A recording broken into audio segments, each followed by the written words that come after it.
Bonjour à tous, bienvenue dans Territoire d'Info, une émission de Public Sénat de TV5 Monde avec la presse quotidienne régionale en France. Lundi, nous recevions Aurore Berger dans le cadre des meilleures interviews politiques de la semaine. La porte-parole de La République En Marche à l'Assemblée nationale à propos de l'élection sénatoriale a déploré que Gérard Larcher inquiète les élus locaux. Les élections sénatoriales, ici, vous le savez bien, c'est presque mathématique. C'est-à-dire que vous avez un certain nombre de grands électeurs qui ont été élus.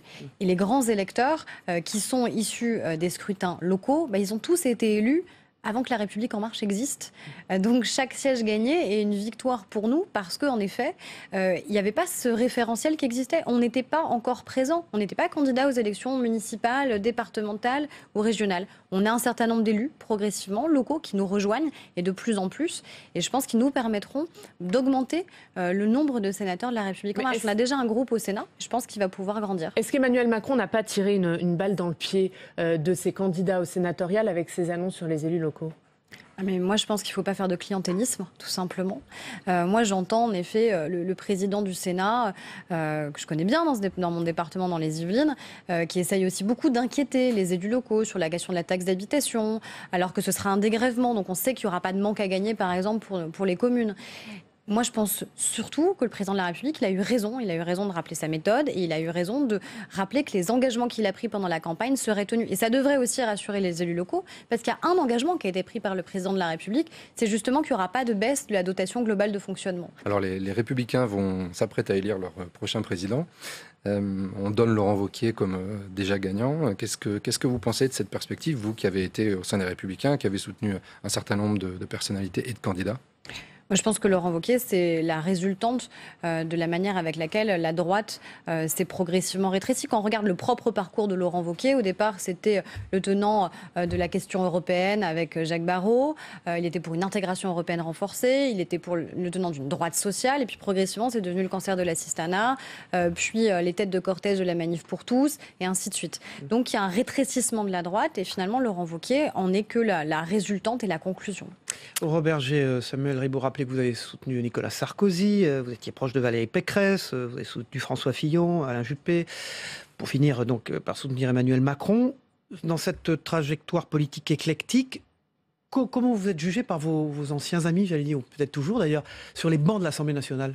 Vous avez rappelé une trajectoire en rappelant des gens que j'avais soutenus. Et moi, j'ai toujours soutenu le même projet, qui était un projet libéral. Regardez ce qu'était l'UMP au moment de sa création avec Alain Juppé. Regardez ce que sont les Républicains aujourd'hui. Regardez le projet politique et celui de Laurent Wauquiez. Qu'est-ce qu'il faut faire ? Il faut soutenir une personne exclusivement tout au long de sa vie, quand bien même elle change radicalement de projet, ou il faut rester un moment justement droit dans ses bottes et soutenir le projet auquel on croit. Alors oui, le projet auquel je crois, il s'incarner de manière différente, avec des personnalités différentes, mais parce que c'est justement la manière avec laquelle la droite, aujourd'hui, et depuis un certain nombre d'années, s'est progressivement rétrécie sur ses bases. J'entends Valérie Pécresse aujourd'hui qui dit, attention, le grand danger, c'est Laurent Wauquiez. Pourquoi elle n'est pas candidate face à lui ? Pourquoi ? Si c'est vraiment un danger, et je pense en effet que c'est un danger pour la droite, pourquoi elle n'est pas candidate face à lui ? Elle dit que la ligne rouge aujourd'hui, c'est sens commun. Mais elle a fait le choix au moment des élections régionales de choisir des gens de sens commun qui sont membres de sa majorité aujourd'hui à la région. Vous reprochez à ces ténors de l'UMP de ne pas être allés au combat face à Laurent Wauquiez ? En tout cas, il y a des gens issus de la jeune génération qui, eux, sont candidats, qui n'ont pas forcément tous les mêmes projets d'ailleurs, que ce soit Florence Portelli ou que ce soit Maëlle de Calan. Mais au moins, eux, ils y vont. Ils vont au charbon et ils prennent le risque d'être candidats. Et je pense que il y a des gens qui ne prennent pas le risque d'être candidats parce qu'ils ne veulent pas prendre le risque de la défaite. Et pourtant, Laurent Wauquiez, s'il gagne, il aura comme vice-présidente Virginie Calmels, qui était juppéiste, qui est juppéiste comme vous l'étiez. Quelle est votre réaction à ce binôme ? Chacun est libre de faire ses propres choix. Moi, je reste persuadée que tant il y a une philosophie de pensée entre Alain Juppé et Emmanuel Macron, qui s'incarne d'ailleurs dans le fait qu'Édouard Philippe est aujourd'hui Premier ministre, je ne suis pas certaine qu'il y ait la même connexion entre Laurent Wauquiez et Alain Juppé, que ce soit sur la question européenne, sur la question sociale, sur la question migratoire, sur les questions de société. Je suis même certaine qu'il y a un grand écart. Mardi, nous recevions Éric Ciotti, le député LR des Alpes-Maritimes, à propos de la PMA. Il considère que c'est un pas vers la marchandisation des corps et demande des éclaircissements au gouvernement sur le sujet. On voit que le gouvernement n'est pas clair sur cette affaire. Qui dit la vérité? Est-ce que c'est Madame Schiappa? Est-ce que c'est Monsieur Collomb? Donc on voit bien là aussi que on veut s'adresser à à beaucoup d'électorats différents et envoyer des messages qui, en même temps, sont un peu contradictoires. Moi, je dis clairement que la PMA, telle qu'elle a été annoncée par la secrétaire d'État, constituerait un pas vers la marchandisation des corps et serait dangereuse. Nous y sommes opposés. Nous sommes naturellement encore plus opposés à la GPA, mais il faut que le gouvernement soit clair aujourd'hui sur ce qu'il dit. Il faut à tout le moins un éclaircissement. Là, on est dans l'ambiguïté, on est dans le flou et on ne voit pas bien où le gouvernement veut aller. Laurent Wauquiez est pris aussi dans la polémique sur sa retraite qui toucherait du Conseil d'État. Est-ce que vous lui demandez, par exemple, ce matin, de renoncer à tout ça à cause de cette polémique ? Renoncer à cet argent. On est dans les vieilles ficelles. Chaque fois qu'il y a une élection, on porte une attaque contre celui qui est candidat à cette élection. Laurent Wauquiez incarne une espérance pour la droite. Ces attaques, elles sont ridicules. Elles sont ridicules. Laurent Wauquiez, qui est conseiller d'État, qui a été major de l'ENA, est en disponibilité aujourd'hui. Donc, il paie ses cotisations de retraite. C'est prévu dans la loi. Si le gouvernement voulait changer la loi, il aurait eu tout loisir de le faire au mois de juillet dernier. Donc, il n'y a pas de débat aujourd'hui sur cette question. Elle est tout à fait légale. On est dans la légalité. Éric Ciotti, question locale. Éric Ciotti, vous aviez déjà quelques petites divergences avec Christian Estrosi depuis les législatives. C'est un affrontement au grand jour. Est-ce que vous pourriez aller jusqu'à vous présenter contre lui au municipal à Nice ? Nous avons aujourd'hui, c'est clair, et je ne le conteste pas, une divergence d'approche, notamment sur l'avenir de notre famille politique. J'ai lu Christian Estrosi qui annonçait la création d'un nouveau mouvement. Il a eu des phrases très dures sur les Républicains. Le risque de devenir une secte, notamment. Moi, je crois qu'il a utilisé ce mot qui est un peu choquant. Moi, je crois en l'avenir de ma famille politique. Je n'ai pas changé. J'ai été élu avec un mandat clair de mes électeurs face à des candidats en marche. Je n'ai pas eu le soutien de Christian Estrosi dans cette élection législative. C'est Gérald Darmanin lui-même qui a dit que Christian Estrosi lui avait demandé de venir soutenir mon adversaire à Nice. Il a dit dans le journal L'Opinion, j'ai lu. Et donc, vous allez être candidat à la mairie de Nice. Le débat n'est pas là. Le débat, et je répondrai pas aujourd'hui Cyril Viguier ou Denis Caro à cette question. Elle est naturellement très prématurée. Les municipales, c'est dans 2 ans et demi. Moi, je défends ma ville, je défends mon département. Je suis le seul député de droite à Nice, en tout cas membre du groupe Les Républicains à l'Assemblée nationale. Tous les autres sont dans le soutien au gouvernement. J'ai été élu sur des bases claires. Je crois que c'est pour ça que j'ai été élu, dans la fidélité à des valeurs. Je n'ai pas changé, je défendrai ma ville, je défendrai mes valeurs. La réconciliation est possible avec Christian Estrosi ? Le reste est très anticipé. Est-ce que la réconciliation est possible ? Est-ce que le dialogue est possible à nouveau ? Le dialogue, le travail est possible. Et j'espère que Christian Estrosi reviendra à l'adhésion à ses valeurs et à sa famille politique dont il s'est un peu éloigné, notamment pendant la campagne présidentielle où il a donné des signes qui personnellement, comme pour beaucoup d'électeurs, m'ont choqué en faveur d'Emmanuel Macron avant le premier tour. Qui va profiter de ce budget ? Hier, Bruno Le Maire et Gérald Darmanin ont expliqué que ce n'était pas un budget pour les plus aisés. Les plus modestes et les classes moyennes en profiteront. Est-ce que vous partagez cette vision des choses ? Non, je ne la partage pas. Ce sont les victimes de ce budget, ce seront d'abord les retraités. 8 millions de retraités qui vont subir l'augmentation de la CSG sans compensation. C'est-à-dire qu'un retraité qui touche une retraite de 1 000 € par mois va perdre par an 500 € du fait de l'augmentation de la CSG. C'est considérable, c'est violent, c'est inédit. Les classes moyennes aussi, quelque part, ne seront pas accompagnées, aidées, alors qu'elles avaient été pressurisées par 5 années de gestion Hollande. Et là, il n'y a pas cette baisse de cette pression fiscale d'une ampleur aussi forte. On est là encore dans la communication. On voit bien que M. Darmanin cherche des cas pour dire qu'il y aura une augmentation du pouvoir d'achat. Il a parlé d'un 13e mois. Bon, c'est sûrement pas en mois qu'il faut compter, peut-être en jours. Mais en tout cas, il y a à nouveau cette augmentation de la fiscalité, ce choix d'augmentation de la CSG que je conteste avec force. Donc on n'est pas dans cette véritable réforme. On n'est pas dans une politique de droite ? Non, absolument pas. Quand on continue à augmenter la fiscalité, on n'est pas dans une politique de droite. Quand on ne baisse pas avec force les dépenses publiques, les emplois publics, quand on ne fait pas la réforme des retraites, quand on ne fait pas la réforme des 35 heures, on n'est pas dans une volonté de redresser le pays avec l'ampleur nécessaire.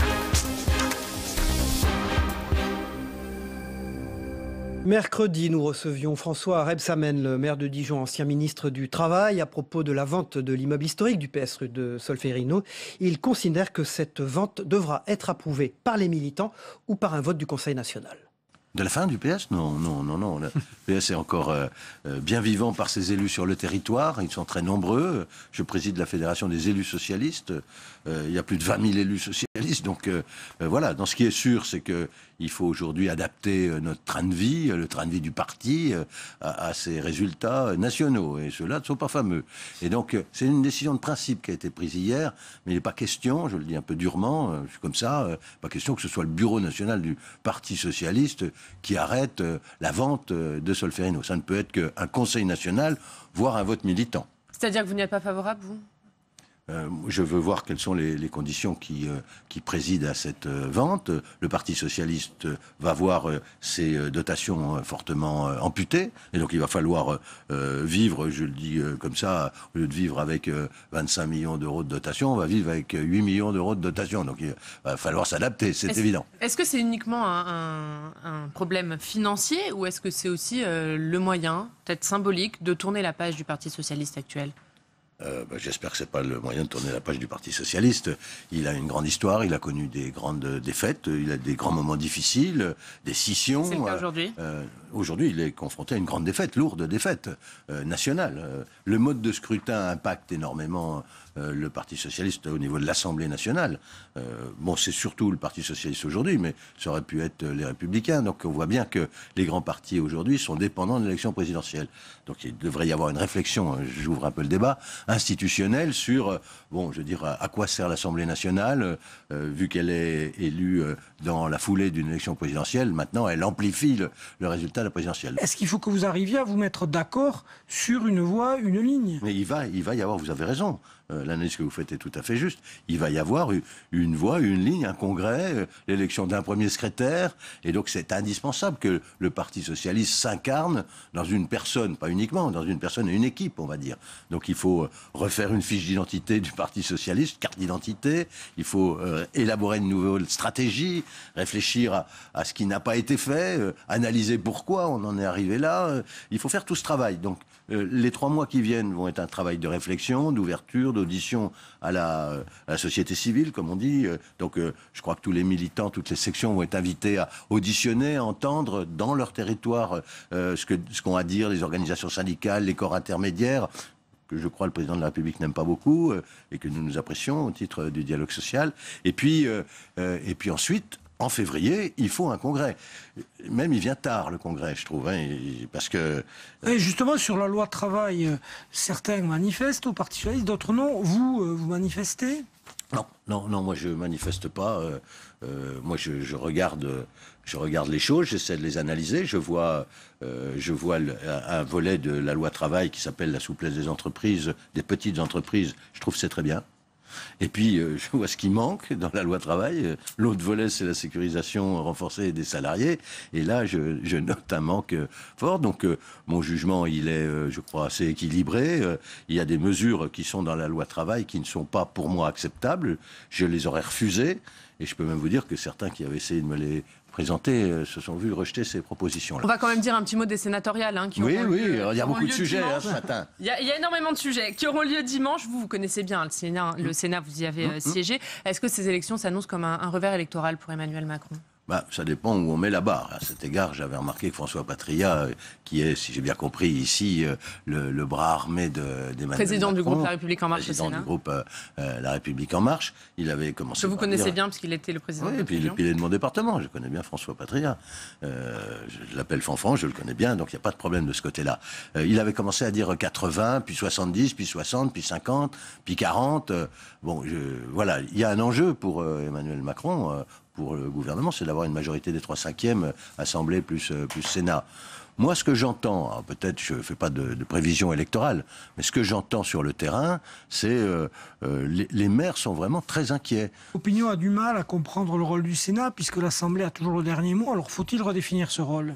Avec Gérard Collomb, quand j'étais président du groupe, j'avais lancé un débat pour dire pourquoi le Sénat ne deviendrait pas le Bundesrat, sorte de Bundesrat, vrai représentant... Chambre des territoires. Oui, Chambre des territoires, merci de la traduction. Chambre des territoires, Chambre des collectivités locales, où toutes les collectivités locales seraient représentées par les élus eux-mêmes. C'est-à-dire, il n'y a pas besoin, à la limite, d'élire des sénateurs. Je veux dire ce que je pense. Le maire de Dijon, quel qu'il soit, siégerait si... membre d'office. Dans les grandes villes de France, on décidait que la ville de Dijon soit représentée.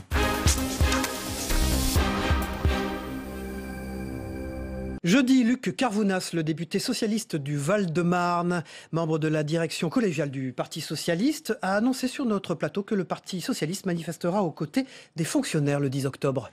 En tous les cas, on va vers un mouvement social qui va se durcir très certainement. Pourquoi? Parce qu'on a raconté une belle histoire pour les enfants avec le dialogue social, beaucoup de réunions. Mais en fait, quand vous réunissez des syndicats sans leur donner le vrai texte ou une partie du texte, à un moment donné, quand vous sentez que vous êtes l'idiot utile d'une communication présidentielle, vous manifestez dans la rue. Et nous, le Parti socialiste, nous avons été très clairs. Nous soutenons tous les mouvements syndicaux qui, comme nous, réclament le retrait des ordonnances Macron-Pénicaud. Et puis je vais vous le dire, parce que notre identité à nous les socialistes, c'est de participer le plus possible au rassemblement et à l'unité. Il y a un formidable mouvement unitaire, pour la première fois depuis très longtemps, le 10 octobre.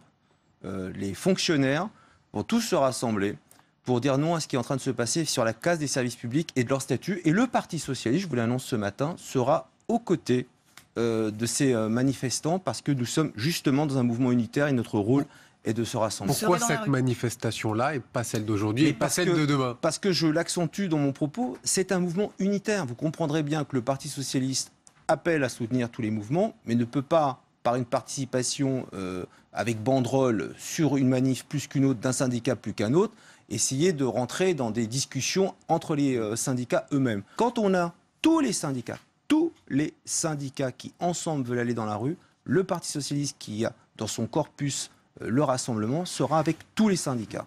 Emmanuel Macron, depuis New York, a reparlé de ces petites phrases sorties de contexte. Je vais y venir dans un instant. Mais il a surtout dit qu'il était élu sur un programme, donc il était légitime pour appliquer son programme. Est-ce que vous êtes d'accord sur cette légitimité ou pas? Tous les trois, vous êtes des observateurs de la vie politique aguerris. Vous remarquez les éléments de langage de tous les députés de La République En Marche et les ministres jusqu'au président. Ils nous racontent tous quoi? On a été élu pour ce programme. Non, d'abord, Emmanuel Macron, il faut qu'il soit un petit peu modeste. Nous avons voté pour lui pour faire barrage au Front National.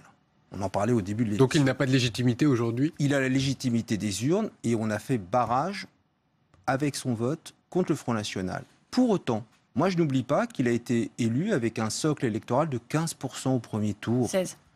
16%, donnons-lui un point de plus. 16%. Moi, j'invite le président de la République à un peu plus de modestie et surtout, je l'invite à être dans une dimension, comme l'a été François Hollande à des moments tragiques de notre pays, de rassembler les Français, de ne pas appeler les fonctionnaires des fonctionnaires de circulaire, de ne pas parler des fainéants, de ne pas, quand il est à l'étranger, avec un mouvement de la main très méprisant, de parler du peuple. Ça suffit, le mépris. Ça suffit. On a choisi Emmanuel Macron parce que c'était un vote d'abord et avant tout contre le Front National, mais pas un vote pour la casse du modèle social. On vient d'apprendre, c'était pendant le journal télévisé que je présentais il y a quelques minutes, que le numéro 2 du Front National, Florian Philippot, quittait le parti. Est-ce qu'il faut s'inquiéter d'une dérive au fond droitière du parti? Donc ça y est, il le quitte ou ils l'ont viré? Il part manifestement. Il part de lui-même. Il part de lui-même. Probablement sous forte pression, vous l'avez compris. J'ai l'impression, mais bon, d'abord, le Front National, on a eu de cesse de le répéter, n'a jamais changé de visage. Le Front National de Marine Le Pen, c'est le même Front National que celui de Jean-Marie Le Pen. Ils se sont servis, Marine Le Pen en particulier, pendant de nombreuses années, d'un nouveau visage qui se voulait plus gaulliste, souverainiste, humaniste, en la personne de Florian Philippot. Le Front National, aujourd'hui, revient à ses premiers amours. Voilà. Et ce que nous avons toujours dit, je ne suis pas du tout étonné. Bon, Florian Philippot, pour le coup, je ne le mettrai pas sur le même plan, comme ça, à chaud, que celui de Bruno Maigret. Florian Philippot a plus tendance à discuter, d'ailleurs, ils le revendiquent tous les deux, avec Nicolas Dupont-Aignan. Et avec Laurent Wauquiez qui d'ailleurs a compris quoi ? Que prendre le parti, puisqu'il est en train de le prendre, ça se prend à droite toute. Après, est-ce qu'il restera à droite toute ? Je pense qu'il a une forme d'intelligence pour essayer de rassembler. Vous voyez arriver derrière une alliance possible de toutes ces droites ? Nicolas Dupont-Aignan, Florent Philippot, Laurent Wauquiez. Ça fait longtemps, je le vois dans mon territoire en Val-de-Marne et je l'ai vu dans la campagne présidentielle et législative, l'alliance de toutes les droites contre la gauche, ça fait un moment que je la vois, l'alliance de la carpe et du lapin, on l'a suffisamment dénoncé à beaucoup de campagnes. Tout ça, malheureusement, est un mouvement qui est initié depuis très longtemps.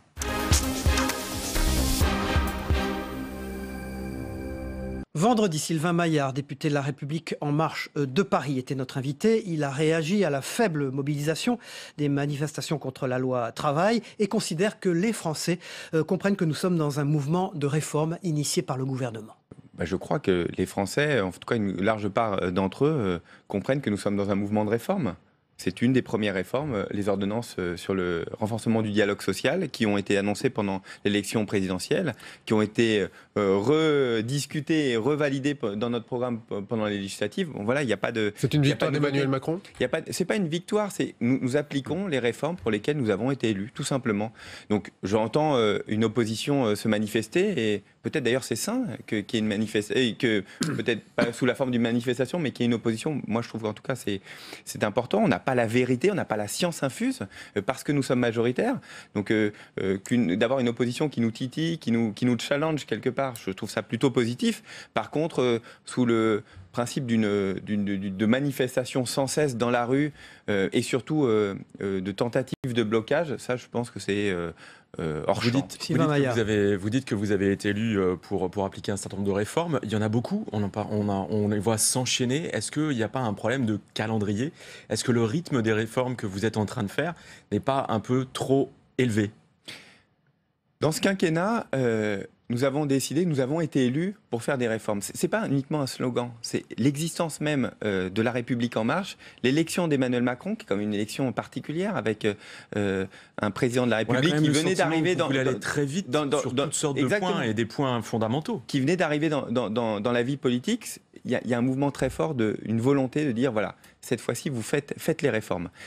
Dans un quinquennat va très vite. Il nous faut avoir des résultats rapidement. On a besoin de transformer vite la France. Donc, vous avez raison sur plein de sujets. On parlait des ordonnances, la loi entreprise qui va arriver, la formation professionnelle, l'apprentissage, la sécurité intérieure. Nous allons rentrer en session dès la semaine prochaine.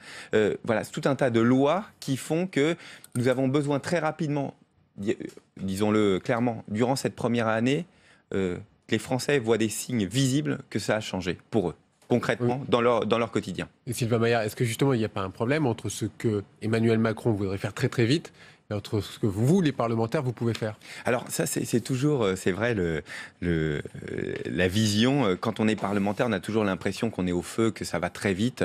Et quand on est citoyen, on trouve que ça ne va jamais assez vite. Donc c'est aussi à nous de nous adapter. La vie médiatique, la vie de chacun d'entre nous ne fait que s'accélérer. Il faut que nous puissions y répondre. Et la question, est-ce que Emmanuel Macron ne va pas trop vite ? Je reconnais, le rythme est soutenu. Est-ce qu'Emmanuel Macron ne va pas trop vite ? Il répond aux besoins des Français. Oui. Et c'est à nous de nous adapter. C'est à ces ministres de s'adapter, c'est aux parlementaires de s'adapter pour suivre le rythme. Mais c'est vrai, je le dis, hein, c'est pas, vous l'entendez sur beaucoup de bancs, le travail est dense. Juste une question, parce que vous parliez de Jean-Luc Mélenchon tout à l'heure. Manuel Valls disait hier, Mélenchon, c'est un danger pour la République. Vous êtes d'accord avec lui ? Je crois que, conceptuellement, ce que porte France Insoumise, c'est la fin de la République. Même si il nous propose toujours une 6e République, une République idéale, les idées qu'il porte, c'est des idées de dictature, comme on a pu en avoir tout au long du XXe siècle, sous différentes formes, comme on en a une au Venezuela à l'heure actuelle. Il y a toujours un moment, un rappel de cette idéologie communiste qui revient à des exemples divers tout au long du XXe siècle. Maintenant, du XXIe siècle, on voit que ça continue, mais ça finit toujours mal. Regardez les exemples, ça finit toujours mal. C'est pour ça aussi que nous combattons plus fermement Jean-Luc Mélenchon et son mouvement, parce que cette vision un peu idyllique d'une société comme il le souhaite, avec Jean-Luc Mélenchon, ça finirait mal. Il faut toujours rappeler que ça finit toujours mal. Voilà, fin de cette édition de Territoire d'Info, une émission de Public Sénat de TV5 Monde avec la presse quotidienne régionale française. On se retrouve la semaine prochaine.